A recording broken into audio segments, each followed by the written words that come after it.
C'est l'info, votre double page info du week-end, Martin Arnaud. Bonjour à tous et bienvenue, c'est un plaisir que de vous retrouver pour ce 18e numéro de C'est l'info consacré à une rétrospective de l'année 2017, une année 2017 marquée par un certain nombre d'actualités sur les plans d'actualité internationale, actualité politique en France, mais pas uniquement. Pour en parler aujourd'hui, nous sommes avec une bonne partie de l'équipe, à commencer par Franck. Salut Franck. Salut Martin, salut à tous. Comment vas-tu ?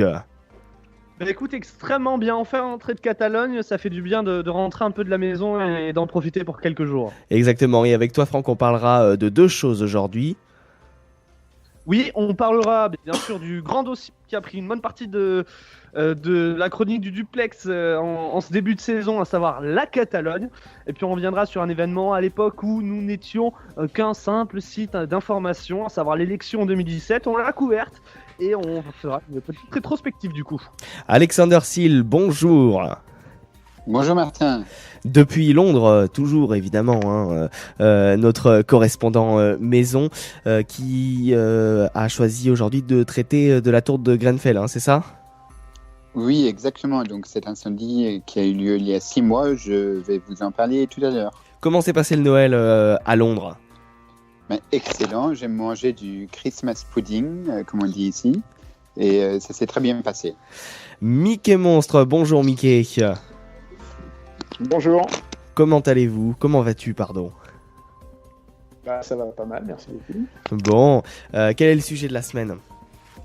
Et de l'année même. Le sujet de la semaine, c'est l'intelligence artificielle à travers les jeux comme le tarot, la belote, le bridge et le poker. Stanislas Mirocha est également avec nous. Bonjour Stanislas. Bonjour Martin. Quel sera le sujet cette semaine ? Nous on va parler cinéma et musique pendant l'année 2017. Et puis nous sommes également avec Thomas. Bonjour Thomas. Monsieur, dame, bonjour. Comment vas-tu ? Ça va. Aujourd'hui Thomas, tu nous parleras des Jeux Olympiques en fin d'émission. Évidemment, l'événement de l'année, c'est Paris 2024. Ouais, on va aborder ça sous l'aspect économique et un petit peu de médias, parce que pour Paris 2024, se retrouver à devoir payer, comment dire, ça laisse à réfléchir. Bon, on en reparle tout à l'heure. Allez, soyez les bienvenus, c'est parti. On va tout de suite commencer par l'élection d'Emmanuel Macron, juste après les jingles.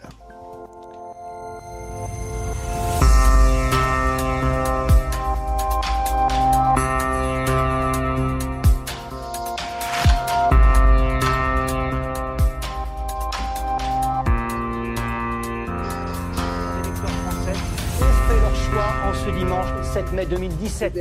Qui succédera à François Hollande? Qui sera à la tête de l'État pendant les 5 prochaines années? Réponse dans moins de 10 secondes.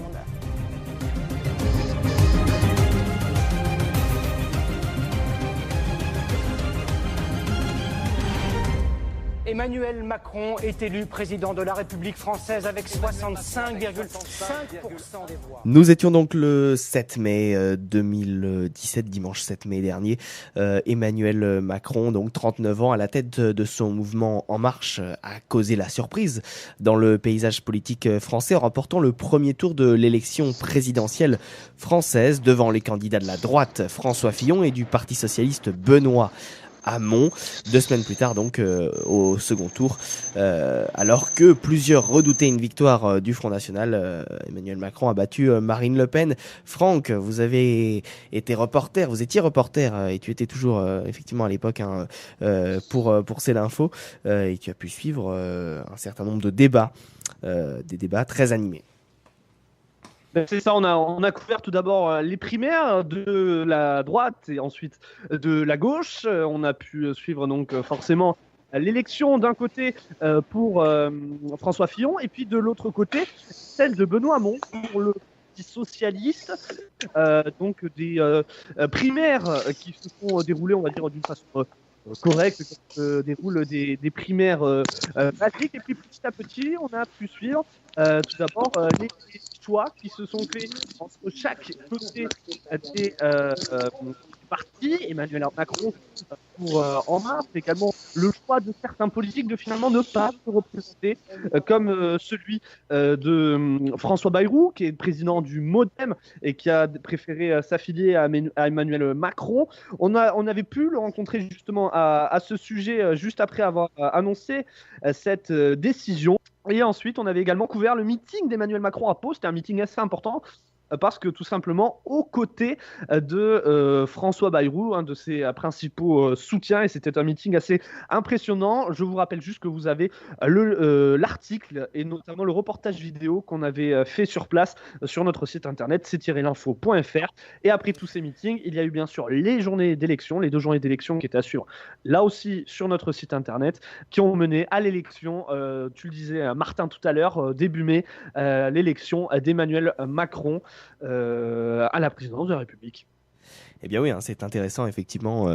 Voilà, une telle élection marquée par de nombreux événements. Ça a commencé donc dès le 24 janvier avec l'affaire Fillon, où le Canard enchaîné avait révélé que l'épouse de François Fillon, Pénélope, avait été rémunérée 8 ans durant comme attachée parlementaire de son mari. Alexander, justement, toi qui es à Londres, qui suis pour nous l'actualité anglaise, comment a été perçue cette campagne? Oui, cette campagne était totalement folle pour tous les Britanniques, surtout pour les médias, parce que si François Fillon aurait été candidat à une élection en Grande-Bretagne, il aurait dû démissionner tout de suite avec une telle affaire. Et c'était une campagne imprévue aussi, parce que tout le monde avait pensé après la primaire de la droite que François Fillon allait devenir le prochain président de la République, et c'était totalement fou cette présidentielle. Tout à fait. Et pour continuer sur cette élection, Stanislas, il faut le dire, cette élection a été extrêmement suivie. Stanislas, toi qui es un spécialiste des nouvelles technologies, des réseaux sociaux, cette élection a été extrêmement suivie sur les réseaux sociaux. On avait lors des soirées donc de débats sur TF1 et France 2 des top tweets absolument hallucinants. Absolument, Twitter, tous les twittos s'étaient réunis pour ces soirées électorales et commenter les débats, notamment le fameux débat Marine Le Pen, Emmanuel Macron, qui a été tweeté, je crois qu'il est resté top tweet jusqu'au lendemain midi à peu près. Donc encore beaucoup de réactions même après le débat. Un débat qui a été, personnellement, je vais donner mon avis, bien mené par Emmanuel Macron grâce quand même à l'aide de Marine Le Pen, mais ça tout le monde le savait, la pauvre. Je pense qu'il y a pas eu encore ce débat aujourd'hui, mais oui, sur Twitter, et d'ailleurs, c'est ce qui a fait perdre au final Marine Le Pen, tout s'est joué sur Twitter et lors de ce débat. Exactement. Est-ce que Mickey Monstre nous a rejoint? Oui, le monstre est parmi vous. Alors Mickey Monstre, oui, je te posais une question tout à l'heure sur Marine Le Pen et sur la façon dont effectivement elle était passée de l'ombre, de la lumière à l'ombre entre le premier et le second tour. Oui, c'était un peu déjà, je pense qu'elle est passée de l'ombre à la lumière, enfin de la lumière à l'ombre plutôt, comme pour reprendre ce que tu disais, à la fin du premier tour. Parce qu'on s'attendait, enfin en tout cas moi je m'attendais à ce qu'elle sorte première du premier tour et non pas seconde. Ça c'était la première chose. Je pense que ça c'était déjà un petit coup d'arrêt à sa campagne. Après, elle a essayé de jouer une campagne une tactique de mouvement qui a un peu marché, mais qui n'a pas été suivie d'effet quand elle est venue voir les salariés sur le parking, en prenant par surprise Macron, qui était assez furieux de ce qui se passait. Et c'était pas mal du tout. Et finalement, au moment où on l'attendait le plus sur le débat, elle s'est crachée complètement. De façon assez inexplicable. Certains disent que c'est parce qu'elle ne bosse pas assez. On a entendu toutes sortes de choses. Moi, j'ai du mal à expliquer un peu cette débandade dans le débat. Je pense que ça peut être la tension aussi, le fait de toujours cette fameuse dernière marche. Et généralement, on dit que Macron est très bon en face à face. Mais il n'est pas très bon quand il y a beaucoup de gens. Il était plutôt nul d'ailleurs quand il y avait tout le monde, mais en face à face, il est très très bon, et je pense qu'elle l'a un peu sous-estimé, même beaucoup sous-estimé. Oui, pour un débat, Et on peut voir qu'il lui, pour un débat qui lui, avait il est capable de effectivement parler été... aussi avec aucun dossier, avec des stabilos boss et des post-it partout, quoi. Lui, il vient, il a tout dans la tête. Donc ça, il y avait aussi cette image, et je pense qu'elle a paniqué complètement. Ils ont très mal préparé le débat. Je pense que c'est une défaite collective. Ils ont très très mal préparé le débat. Ils ont essayé de le choper pour des trucs où il était chopable, parce qu'il a quand même des casseroles énormes. Il a gagné beaucoup d'argent quand il était chez Rothschild. Cet argent a disparu. Il a eu un redressement fiscal. Elle a essayé de parler de tout ça, mais de façon très maladroite. Et je pense que malheureusement, elle s'est laissée prendre par ses nerfs et son émotivité. Merci beaucoup Mickey Monstre pour cette analyse. Justement, en réponse, Franck, tu souhaitais effectivement revenir sur cela ? Ouais, alors sur l'épisode de Whirlpool, là où on voit donc la visite d'Emmanuel Macron qui était prévue et la visite surprise de Marine Le Pen, il y avait un documentaire très intéressant qui a été diffusé le lendemain de l'élection d'Emmanuel Macron à la présidence sur TF1. Malheureusement, j'ai plus le titre en tête, mais c'est très intéressant de voir. En fait, il était donc à la CCI, juste à côté de Whirlpool, et son staff vient lui dire que Marine Le Pen a fait cette visite surprise, et on le voit pas forcément entrer dans une colère noire, mais un peu s'énerver contre son staff qui dit vous n'avez pas fait votre boulot correctement, je veux savoir vraiment si elle est partie ou pas. Enfin, il voulait plus d'informations, et c'était très intéressant de voir ce côté-là d'Emmanuel Macron qu'on voyait finalement assez peu dans les médias pendant cette élection. Ouais, Emmanuel Macron, dictateur. Je dirais pas jusqu'à parler de dictateur, mais on va dire que dans les médias, on le voyait toujours assez posé, etc. Même en meeting, hein, pour l'avoir vu et l'avoir approché, on le voit toujours on va dire entre guillemets, de bonne humeur, assez bien à aller vers les gens. Et là, on le voit limite un peu se crisper en voyant cette visite surprise qui n'était pas prévue, hein, vu que c'était une surprise d'Emmanuel Macron. Et c'est ça qui était quand même assez surprenant dans ce documentaire. Et c'est pas surprenant du tout, puisqu'on voit donc la face de ce qu'on doit voir, c'est-à-dire tout un groupe de gens qui essaient de tout contrôler, de tout verrouiller, et justement de faire croire que tout ça est naturel, qu'il y a une bonhomie, qu'on est proche des gens, alors que c'est pas du tout le cas. Mais c'est ce qui se passe maintenant aujourd'hui, hein. C'est Envoyé spécial qui avait fait un sujet là-dessus, et même je peux en témoigner. Maintenant, la com d'Emmanuel Macron est de plus en plus verrouillée. Ils sont obligés d'avoir une caméra, ce qu'on appelle une caméra de poule, c'est-à-dire une chaîne de télé qui a ensuite dispatche les images à toutes les autres chaînes pendant les visites officielles sur le terrain, etc., etc. Et maintenant, les visites, et même pendant la campagne, se faisaient en Facebook Live avec 3 personnes au total qui sont proches d'Emmanuel Macron, c'est-à-dire un photographe officiel de l'Élysée, Soisic de la Moissonnière, un community manager et quelqu'un qui est chargé de faire des images également pour le site internet de l'Élysée. C'était pas le cas avant, parce que l'Élysée récupérait directement les images du pool, alors que là, c'est l'Élysée qui réalise ces images, et c'est-à-dire l'Élysée qui choisit quelles images vont être diffusées sur son site internet, qui va servir notamment à arroser entre guillemets certains médias qui n'ont pas accès à ce pool. Et alors justement, quand Emmanuel Macron justement critique le média russe Russia Today ainsi que Sputnik, Russia Today qui a commencé sa diffusion juste avant Noël, le 18 décembre, et qui est donc le média incarné par la Fédération de Russie, financé par le gouvernement Poutine, et qui donc en s'implantant en France vise à implanter également d'autres idées et un plus fort pluralisme. Qu'est-ce que cela vous inspire, et surtout quand Emmanuel Macron critique ces médias-là, qu'est-ce qu'on peut en penser, Franck ? Bah écoute, là tu t'adresses aux spécialistes médias, j'ai envie de te dire. Mais alors déjà, il y a juste à voir sur la soirée de lancement, parce que même si j'étais à Barcelone, la chaîne actuellement n'est disponible que sur les box free et sur son site internet RT France.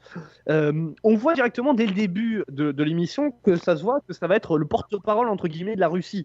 C'est-à-dire que dès le premier sujet, enfin pas forcément le premier sujet, mais dès les premiers sujets, on voit 2 ans que la Russie intervient dans le conflit en Syrie. On rejoint notre correspondante à Moscou qui, pendant 5 minutes, fait entre guillemets la publicité de l'armée russe qui intervient en Russie. Et à la fin du journal, ça c'était quand même assez drôle, Stéphanie Demuru, donc une ancienne de BFM TV, qui a fait le lancement de la chaîne et qui est restée pendant quasiment, même pendant plus de 10 ans, qui dit ça y est, RT France arrive en France, qu'est-ce que ça vous fait l'arrivée de cette nouvelle chaîne info? Et on voit des gens qui s'expriment en disant, entre guillemets, oui, il n'y avait pas assez de chaînes d'info en France, Russia Today va donner la parole à tous les partis. On verra, hein. La chaîne a maintenant à peine que 15 jours. Hein. On pourra voir un petit peu comment ça se développe à la longue, mais quand même la France est, je pense, par rapport à nos voisins européens, la chaîne où il y a le plus le pays où il y a le plus de chaînes d'infos. Il faut quand même se dire qu'on a 4 chaînes d'infos disponibles sur la TNT gratuite, BFM, CNews, LCI et France 24. En plus de ça, il y a tout ce qui est chaîne disponible sur les box, je pense notamment à Euronews. Et donc maintenant, Russia Today qui se remet en plus. Je pense que niveau pluralité, niveau ouverture, on est quand même assez bien développé en France. Russia Today, on le disait, est vu un peu comme le porte-parole de la Russie. Et malheureusement, rien que sur son premier journal, elle a montré que c'était le cas. Donc maintenant, on va voir comment tout cela va se développer dans les mois à venir. Alexander Seal, justement, comment est accueilli Russia Today en Grande-Bretagne? Ça fait déjà 3 ou 4 ans, je crois, que la chaîne émet depuis Londres. Elle est accueillie comme aussi porte-parole de la Russie en Angleterre. Il y a un politicien britannique, un ancien membre du Parlement britannique qui s'appelle George Galloway, qui présentait une émission sur Russia Today. Et donc, quelqu'un de très sérieux d'ailleurs. Exactement, très sérieux.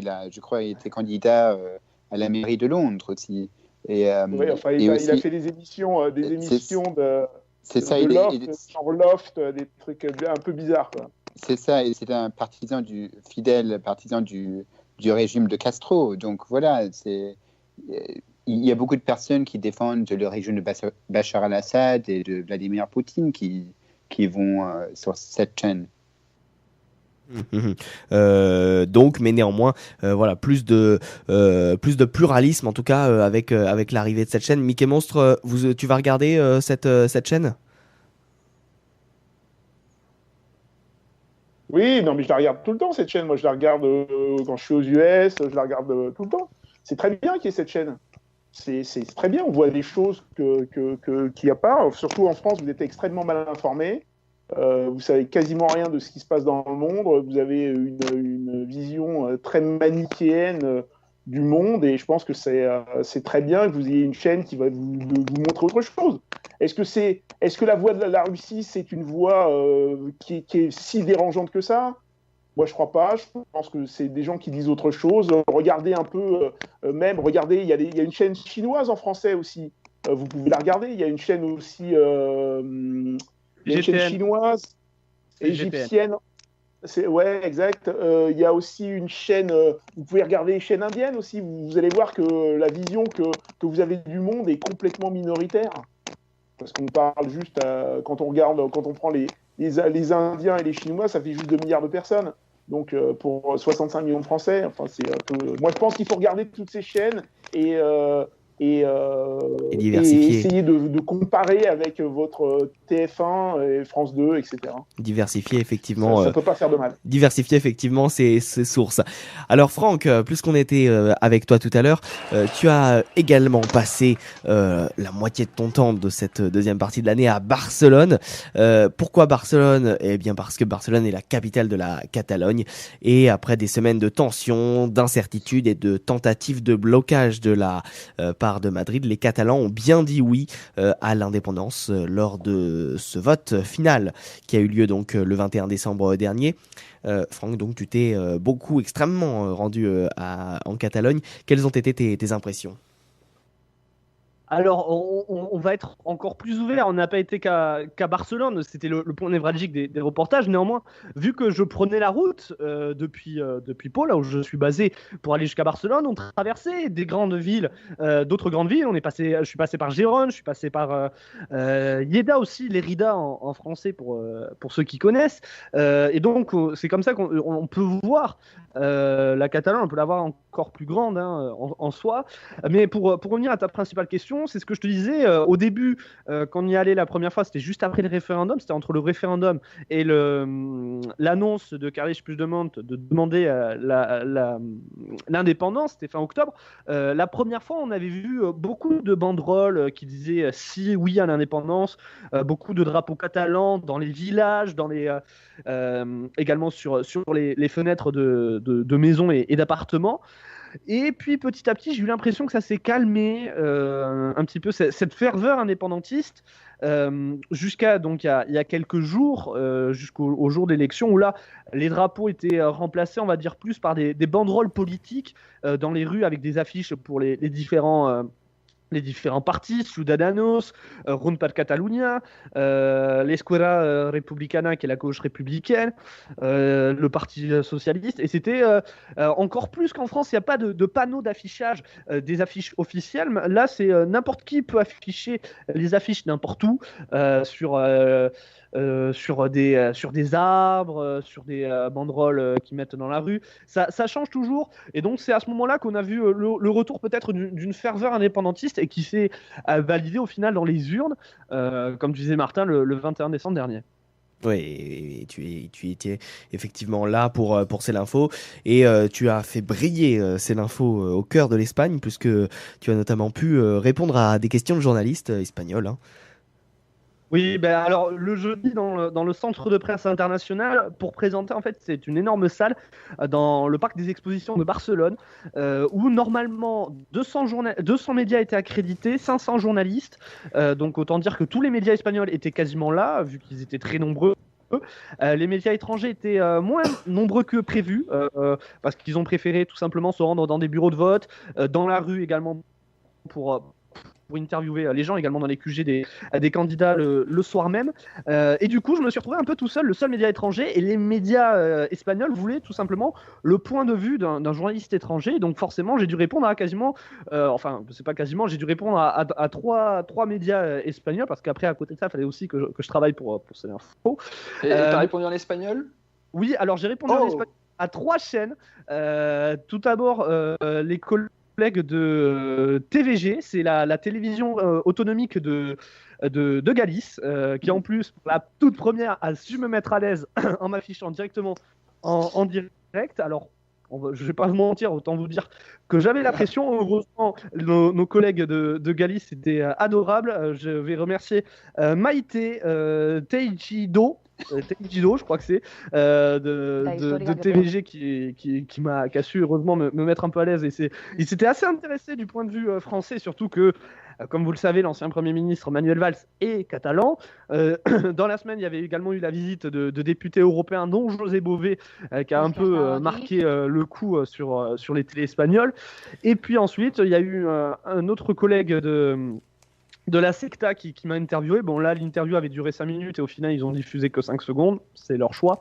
Où on m'entend juste dire c'est difficile à décrypter comme élection, ce qui est vrai. Et puis une troisième collègue, Blanca Núñez, que je salue si elle nous entend, qui est de Siete TV, la chaîne de la région de Murcie. Et là, j'étais en duplex. Justement, petit extrait justement, quand même, parce que ça vole des tours. Écoutez. Soy de Pau, en el sur de Francia. Soy periodista por la zona del sur de Francia y también por España. Y soy aquí para tratar de las elecciones. Voilà. Donc en tout cas, il s'en est vachement bien sorti. Et donc bravo effectivement à Franck d'avoir usé de son espagnol, hein. Mais on a un bilingue espagnol avec lequel on bosse. C'est énorme. C'est ça. Mais j'ai honte parce qu'en plus, normalement, je parle assez bien espagnol parce que je le pratique depuis tout petit. C'est aussi pour ça que je suis allé à Barcelone. Mais j'avais tellement le stress parce que c'est pas comme un direct avec Martin. C'est pas en français. Sur mes fiches, normalement, il y a que des petites notes. Là, j'avais mis Google Traduction pour être sûr d'être sûr que je dis la bonne chose. Parce que si je dis un mot différent de l'autre, les gens ils vont comprendre que dalle. Donc c'est pour ça. Mais bon, c'était quand même une expérience assez drôle. Bon, ça doit se partager ça sur les réseaux sociaux, Stanislas. Hein. Oui, toujours en top 2, évidemment, l'indépendance de la Catalogne qui fait beaucoup parler. Et ce qui est marrant sur Twitter, c'est que tout le monde donne son avis, même des gens qui ne sont pas forcément très informés sur le sujet. Et donc, encore une fois, Twitter extrêmement divisé, pareil sur Facebook, et surtout beaucoup d'inquiétudes sur Twitter. Ça pose effectivement cette indépendance. Ça pose effectivement des problèmes. Allez, on avance un petit peu parce qu'on a beaucoup parlé de Catalogne dans ces dernières émissions sur C'est l'Info. On va revenir à présent avec Alexander Seal au 14 juin 2017 et à l'incendie de la tour Grenfell. Un incendie qui est survenu dans un immeuble de logements sociaux composé de 24 étages et situé dans un quartier que tu connais bien, Alexander, le quartier de North Kensington. Oui, exactement. Donc, ça s'est passé il y a 6 mois et je me rappelle parce que j'habite juste à côté et j'entendais depuis 1h du matin de la nuit du 13 au 14 juin dernier des camions de pompiers, des sirènes de pompiers qui allaient vers la tour Grenfell. Et le lendemain, je suis allé sur le site pour couvrir cet incendie. Et je voyais la colère qui commence à monter un tout petit peu. Mais on voyait aussi une grande solidarité envers tout le monde qui a tout perdu. Il y avait des personnes qui sont venues apporter de la nourriture, des habits, etc., des donations à un gym à côté qui servait de dortoir aux familles qui ont tout perdu. Et oui, qu'est-ce que tu voulais dire ? Et alors justement, depuis, effectivement, 6 mois après, comment a évolué la situation pour ces pauvres gens qui ont tout perdu finalement dans cet incendie ? Donc après, il y a eu des manifestations, bien sûr, dans les rues de Londres et devant la mairie locale qui est de Kensington, en Chelsea, qui est l'un des quartiers les plus riches de la capitale britannique. Et pendant la période de Noël, il y a 123 familles sur 300 qui ont survécu de ce drame. Et ce drame a fait 71 morts. Et donc, ces 123 familles continuent de loger à l'hôtel ou dans d'autres hébergements d'urgence. Et cette tour, cette carcasse, occupe le paysage des riverains et je la vois tous les jours en rentrant chez moi. Et donc, tous ces rescapés riverains dénoncent cette enquête publique qui est en cours parce que cette enquête sera menée par une seule personne, c'est un juge à la retraite. Et donc, tous les 14 du mois, il y a une marche silencieuse en hommage aux victimes. Et donc, le 14 décembre dernier, il y a eu une messe à la cathédrale Saint-Paul en hommage aux disparus de la tour Grenfell. Et donc, c'était dans ce quartier de North Kensington, un quartier que tu connais bien. Je crois que tu habites pas loin. Hein. Oui, pas loin. Et juste pour le message de Noël, la reine Elisabeth II a rendu hommage aux victimes de cet incendie. Tout à fait. Une actualité londonienne qui a été extrêmement chargée, une actualité anglaise même. Plus généralement, on a eu un attentat au début de l'année à Londres et un deuxième qui a survenu à Manchester durant le concert d'Ariana Grande. Les Anglais, comment vivent justement les Anglais en ce moment ? Les Anglais vivent toujours dans la peur. Par exemple, il y a eu, par exemple, un attentat qui a été déjoué à Sheffield. Il y a eu un incident à la station Oxford Circus. Donc, ils vivent dans la peur, mais ils continuent de vivre leur vie. Et bien sûr, ils ont peur, mais ils continuent de vivre leur vie. Je suis allé à Oxford Street aujourd'hui. C'est le début des soldes d'hiver ici.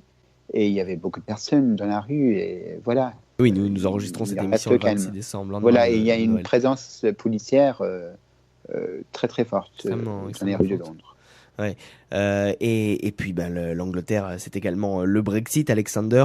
On en est à l'épisode je ne sais plus combien, épisode de révélation, et le gouvernement de Theresa May qui est extrêmement chahuté de toutes parts, mais même à l'intérieur de son gouvernement. Vous nous avez raconté tout cela au cours de ces dernières semaines. Oui, exactement. Donc, la phase 1 était conclue juste récemment. Et ça a pris, donc ça a eu lieu à Bruxelles. Il y avait une discordance sur l'Irlande du Nord et la République d'Irlande. Ils ont trouvé un accord et après, maintenant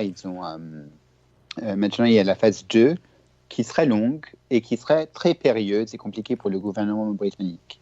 Et voilà. Et donc Theresa May, bien sûr, elle a été très critiquée ces derniers mois.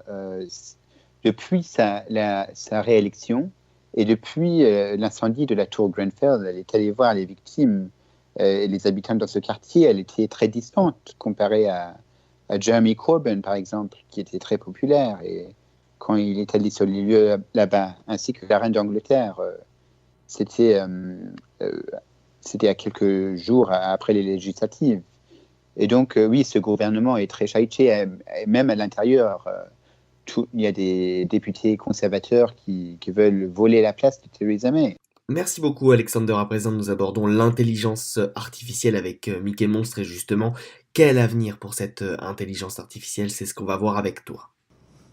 Alors ça dépend. Si on écoute des gens comme Laurent Alexandre, qu'on aime beaucoup et qui a vraiment des idées, beaucoup d'idées très bonnes et qui est un précurseur, un vulgarisateur et quelqu'un qui a la tête dedans tout le temps, on peut penser que l'intelligence artificielle va faire énormément de mal, surtout au lumpenprolétariat et au prolétariat, dans tous les pays du monde.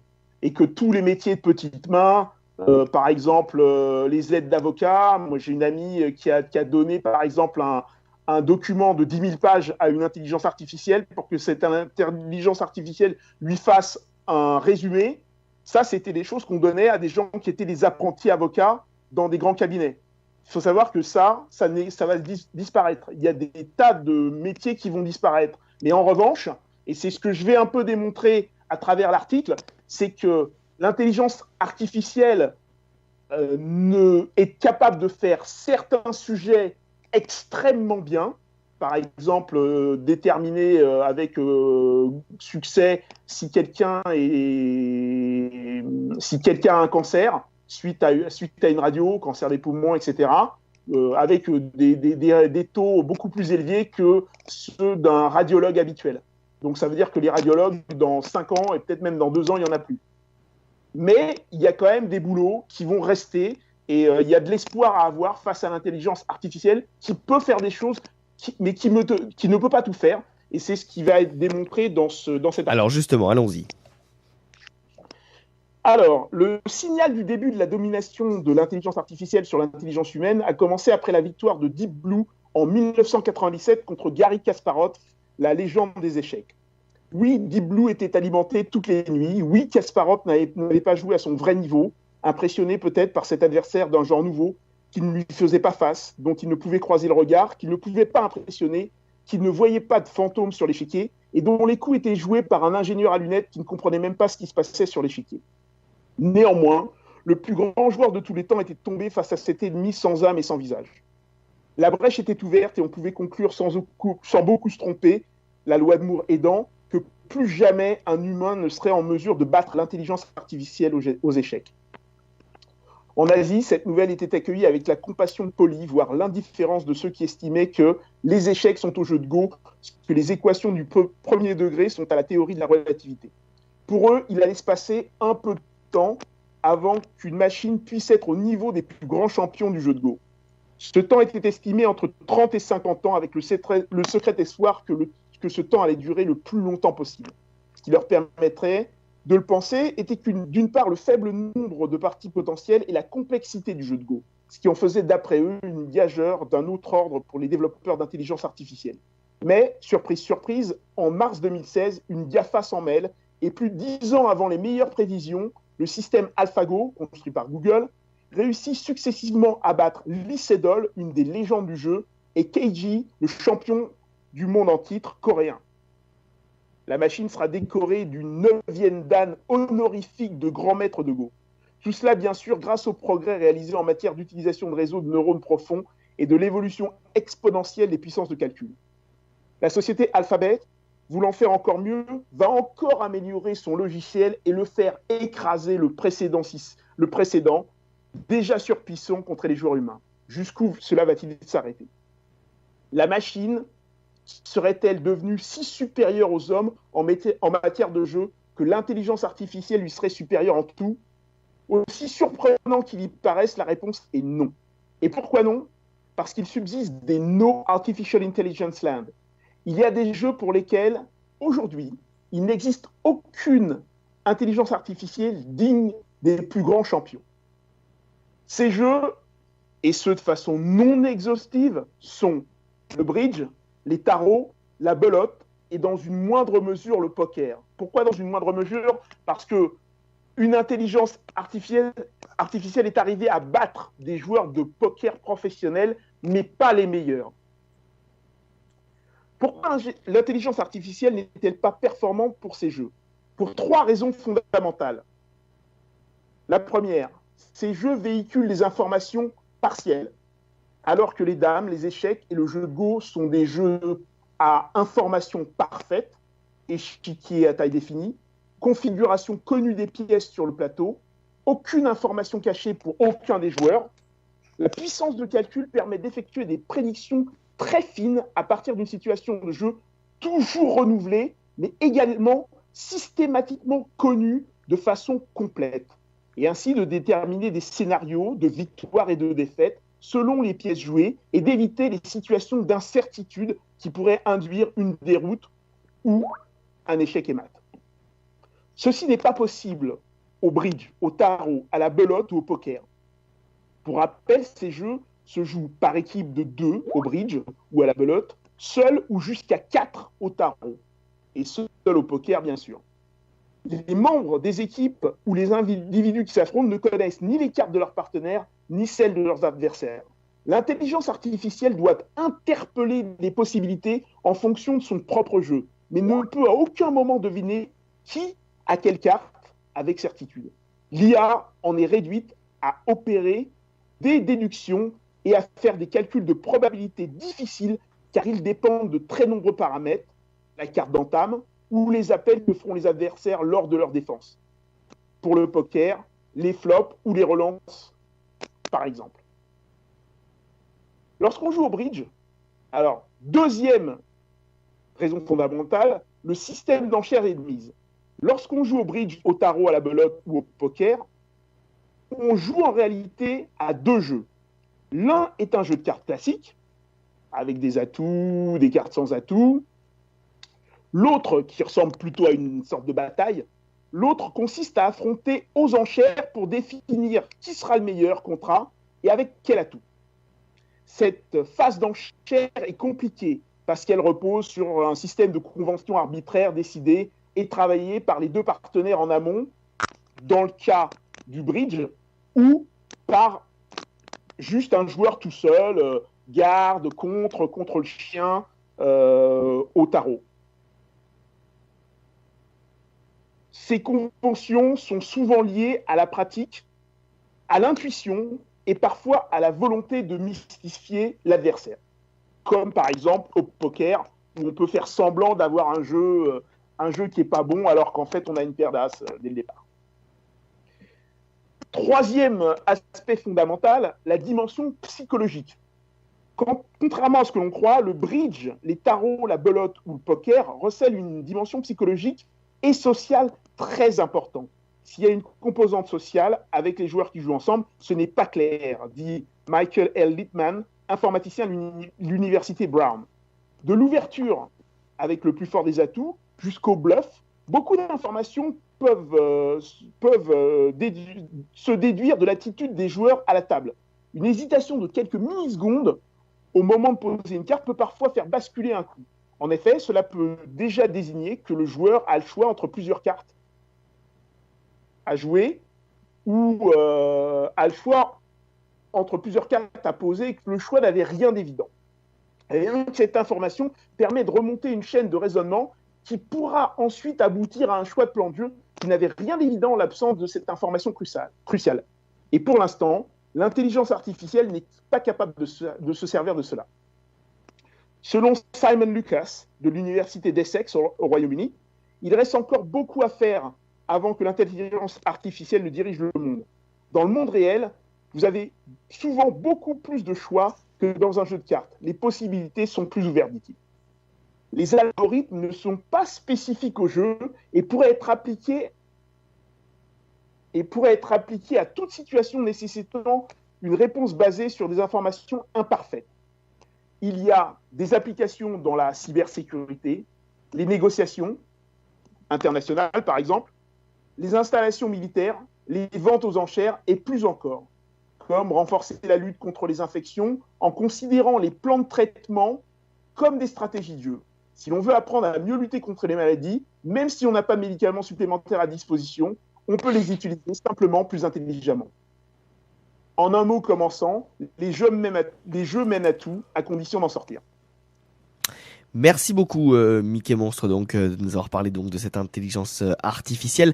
Est-ce que Stanislas, voilà, qui est un peu notre spécialiste nouvelle technologie ici à C'est l'Info, est-ce que Stanislas a peut-être un petit avis sur cette intelligence artificielle?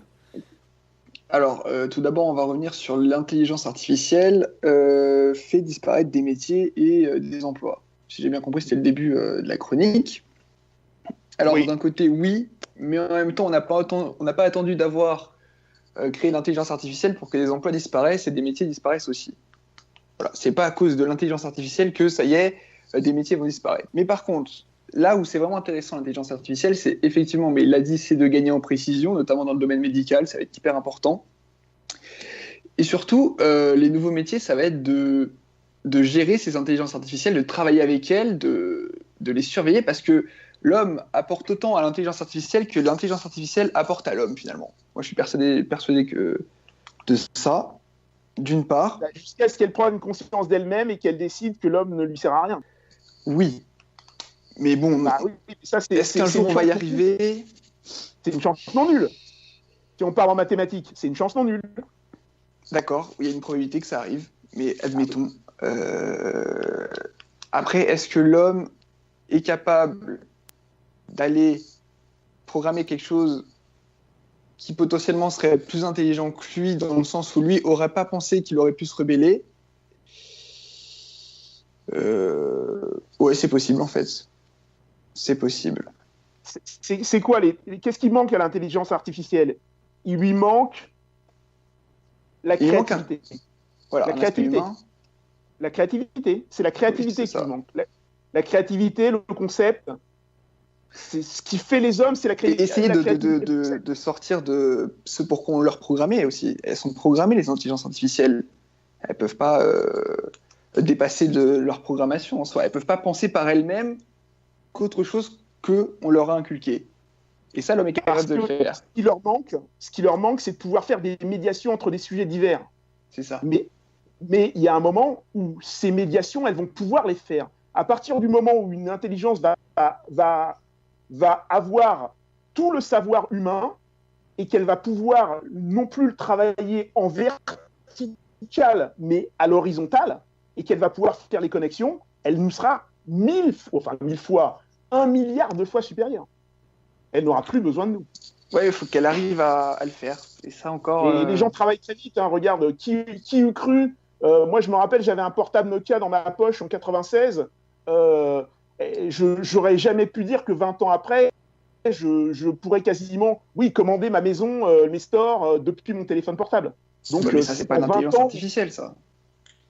Oui, mais d'accord, mais les progrès arrivent très vite. Oui, d'accord. Les progrès arrivent excessivement vite. Ouais, enfin, tu me diras, on n'a toujours pas de vaccin sur le sida, tu vois ce que je veux dire, en même temps? Non, mais je pense que s'il y avait un intérêt, on pourrait l'avoir. Hein. Oui, enfin, après, ça, c'est un autre débat. Mais... Bien. S'il y avait intérêt, on l'aurait. Bien. Des intérêts financiers, hein, les vaccins. Allez, on va parler de toute autre chose à présent. On va aborder un sujet qui est également un sujet polémique. Et ce sujet, eh bien, il commence par cela.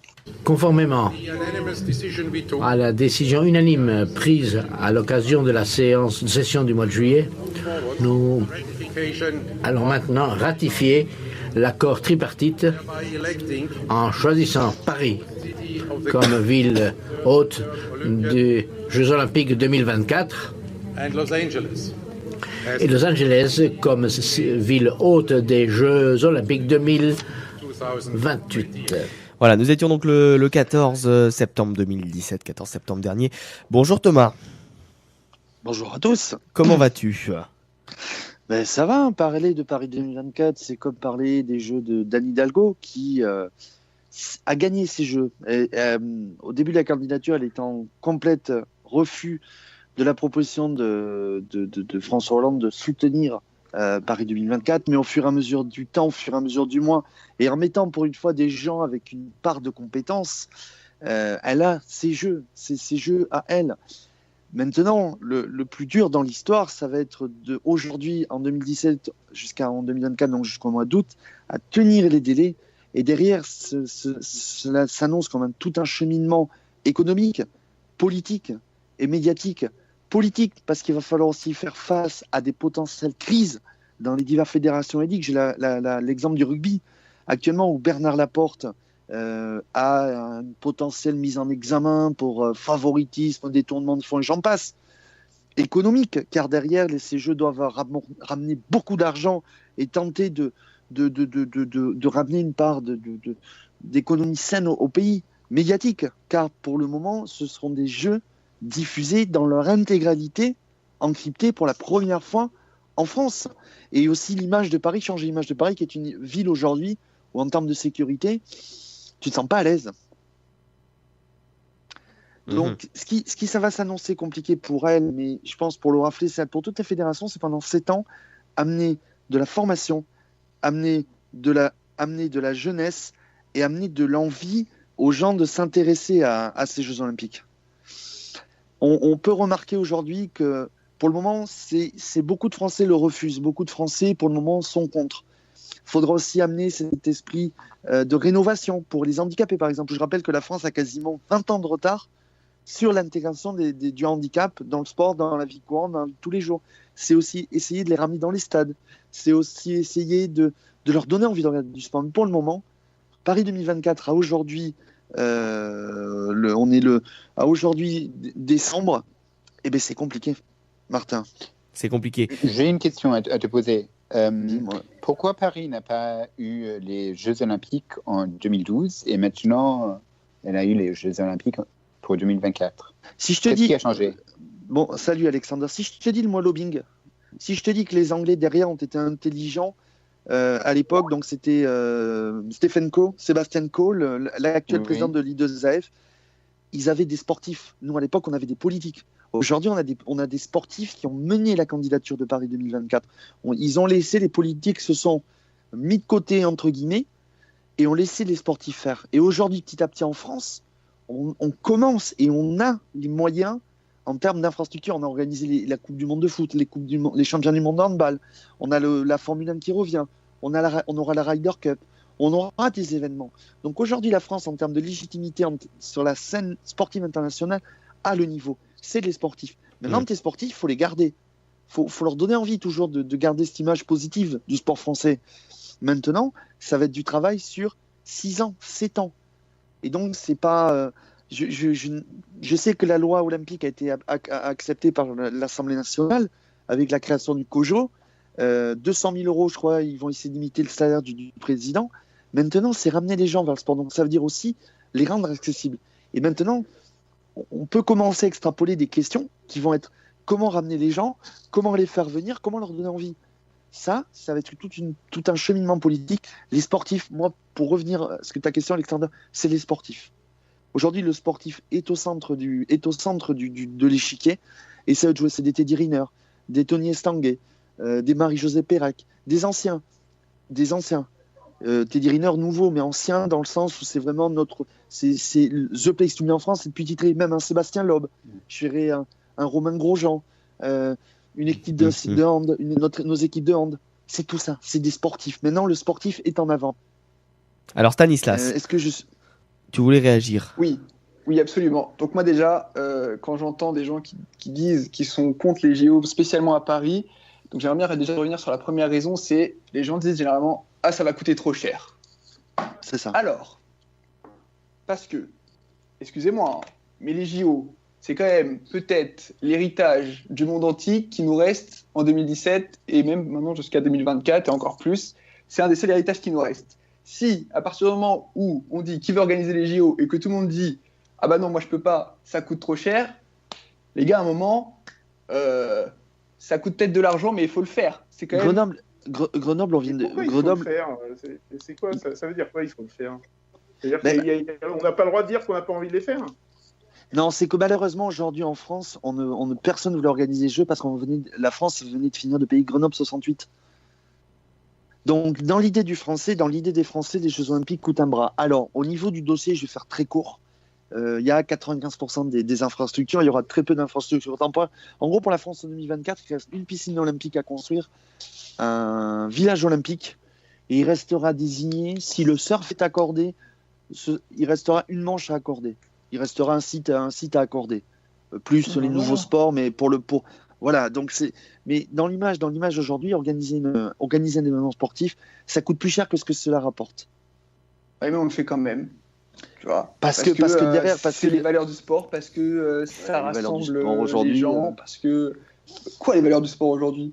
Les valeurs du sport aujourd'hui, quand tu sais que quand tu as une vulgaire histoire je prends l'histoire de Front McKillman, tout le monde en France, on a tous entendu des mecs te dire oui, mais il faut comprendre, il est asthmatique. Ouais, t'as raison, voir, je me souviens de l'affaire. J'ai 2-3 exemples comme ça pour en avoir discuté avec des spécialistes, avec des spécialistes. Mais ce que je veux dire par là, c'est que les valeurs du sport aujourd'hui, dans l'esprit de beaucoup de gens, c'est révolu avec tout ce que tu vois à la télé aujourd'hui. Mais tout ce qui est dopage, argent dans le sport, est-ce que le Neymar, ça coûte trop cher, etc. Et ça n'empêche pas que les gens regardent le sport et en pratiquent. Vraiment, il y a beaucoup de monde qui s'intéresse au sport et beaucoup de monde le regarde. La seule preuve qu'il y a, c'est que pourquoi est-ce que les prix de la diffusion augmentent? Parce qu'en fait, il y a beaucoup de demandes. Et pourquoi il y a beaucoup de demandes? Parce que tout le monde se rend compte qu'en fait, beaucoup de monde regarde ces programmes. Donc forcément, ça fait augmenter les prix parce que derrière, il y a des mecs qui regardent. Forcément.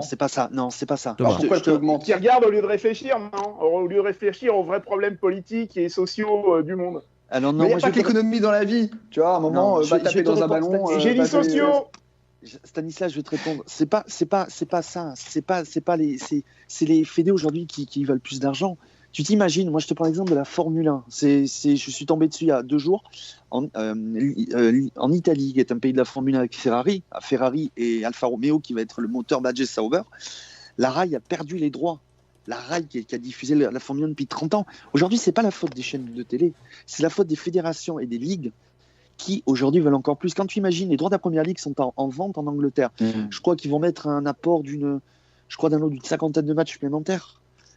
Ça engendre entre Sky et BT. Je te prends ça en France. Et ce que je veux dire, c'est vrai. Oui, il y a des arrangements entre Canal et beIN. SFR est venu foutre la merde sur le marché. Et quand même, il faut s'imaginer que les Jeux Olympiques au niveau pan-européen sont diffusés par Discovery. Et Discovery, aujourd'hui, qu'est-ce qu'ils vont faire? Eh bien, ils tiennent tout le monde. Ils tiennent TF1, M6, SFR, Canal, France Télé. Ils les tiennent. Ça va être quoi? Ça va être du coup par coup. Ça va être du lot par lot. Ça va être un lot sport collectif, un lot sport individuel, un lot cérémonie. Et qu'est-ce qui va se passer? C'est que les chaînes de télé vont... Quand tu t'imagines que la Coupe du Monde est diffusée en direct sur beIN Sport, 29 matchs sur TF1, TMC, est-ce que toi tu trouves normal qu'en France, on ne voit plus les choses en intégralité? On est obligé de payer en partie pour voir les choses. Est-ce que ça c'est normal? Merci beaucoup Thomas d'avoir intervenu. On va terminer avec Stanislas qui voulait nous parler d'un sujet plus détente, plus culture, hein, c'est ça? Mickey, on va pas parler de capitalisme là, on va parler musique et cinéma. Qu'est-ce que tu as à dire? Est-ce que, oh là là, attention, le capitalisme est dans le cinéma, alors que les mecs sont juste devant un grand écran pour se faire plaisir? Non? T'as rien à dire là-dessus? Je sais pas, bah si, j'ai quelque chose à dire forcément. Là, est-ce que tu me parles de consommation? Mais, bref, très bien. Alors, on écoute Stanislas. Alors, très rapidement, je vous ai fait un top 3 des 3 films qui m'ont marqué dans cette année 2017. parmi tous les films qui sont sortis cette année, j'en retiens 3. Le troisième, c'est Get Out, le film avec Jordan Peele, réalisé par Jordan Peele. Je ne sais pas si vous l'avez vu. L'histoire de ce couple, Rose et je crois qu'il s'appelle Mike. Non, il s'appelle Chris. Ce jeune couple, et Chris va dans sa belle famille dans un état. Et parce que Chris est noir de peau, il va avoir des petits problèmes dus à cette différence de couleur de peau dans le film. C'est un film très sympa à voir, j'ai beaucoup aimé. Deuxième film, Dunkerque, film de Christopher Nolan, qui revient sur les événements en 1940, en mai 1940, avec l'évacuation des troupes alliées, de très belles images et un très beau film de Christopher Nolan. Et enfin, le premier film, un de mes films qui est devenu un de mes films préférés, c'est La La Land de Damien Chavez, réalisé par Damien Chavez, qui est vraiment le meilleur film de l'année, et franchement de très loin, tellement j'ai adoré ce film, et je l'ai même revu il n'y a pas longtemps, c'est vraiment une tuerie, même quand on le revoit. Et bien voilà. Ça parle de quoi La La Land ? Ça parle alors c'est, comment te dire ? Comme ça, c'est l'histoire d'une actrice et d'un jeune pianiste de jazz à Los Angeles, qui ont chacun leur vie et qui vont se retrouver à se mettre en couple, et il va se passer des choses, et c'est une comédie musicale, et c'est très bien réalisé, c'est très beau et c'est magique. Est-ce que je peux juste interrompre ? Oui, Alexandre. Dunkerque, je crois que l'évacuation des troupes alliées, c'était en 44, il me semble. Oui. Mais non, c'était en 40. En 40, pardon. En 40, c'est le début de la guerre. Oh. C'est les Anglais qui sont partis en laissant les Français derrière eux. Voilà. Il faut peut-être s'en rappeler, quand même, non ? J'étais pas né, pour tout te dire. Moi, j'étais né, j'étais là. Et c'était en bien capitaliste.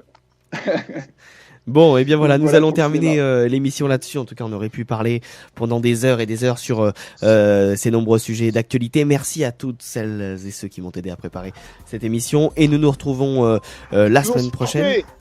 En 2018, merci. Je vais remercier un par un effectivement l'ensemble de vos chroniqueurs donc de cette émission. Merci Franck de nous avoir accompagnés cette année.